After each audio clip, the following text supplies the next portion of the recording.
La vie et l'œuvre d'Abdoulaye Ly, historien et homme politique sénégalais, penseur, panafricaniste, 1919-2013. Né le 25 février 1919 à Saint-Louis du Sénégal, Abdoulaye Ly présente le double visage d'un historien et d'un homme politique. Abdoulaye Ly a fait ses études primaires et secondaires entre sa ville natale, alors capitale de l'Afrique occidentale française, et Dakar. Il a fréquenté les cours secondaires de Dakar et il a eu comme promotionnaire le Dahomey, aujourd'hui béninois, Louis Béhanzin, devenu ministre dans la Guinée indépendante, et le Togolais Louis Amorin, avocat célèbre, tous les deux engagés dans la lutte nationaliste en Afrique.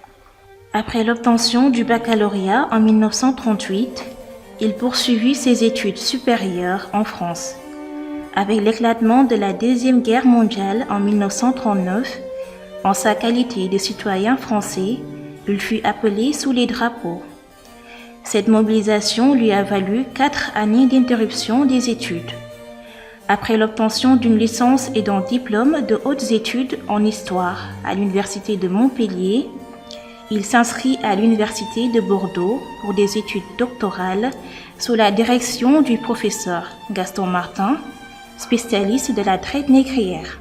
En 1951, il est recruté comme assistant à l'Institut français d'Afrique noire. En 1955, il est le premier Sénégalais titulaire d'un doctorat d'État en lettres et histoire. Publié en 1959 sous le titre La Compagnie du Sénégal, cette thèse offre le cadre d'une étude de l'évolution du commerce de la Sénégambie du XVIIe au XVIIIe siècle.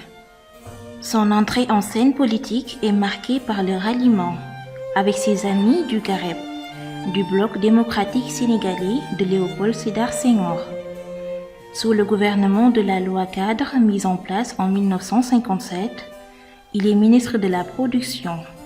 Mais sa fidélité à l'indépendance l'amène avec Amadou Mahtar Mbow, Assane Seck, Abdoulaye Gueye Cabri et Thierno Ba, entre autres, à créer en 1958 le Parti pour le regroupement africain, PRA.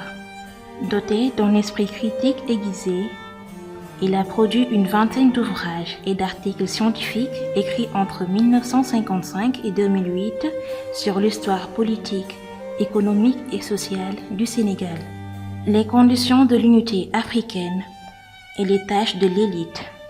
Son dernier ouvrage paru en 2008 sous le titre « Pour une politique novatrice de gauche en Afrique », réflexion d'un vieux militant sur les conditions de cohérence et de tolérance, reste un viatique pour l'Afrique en quête de progrès social, de la liberté et du développement durable.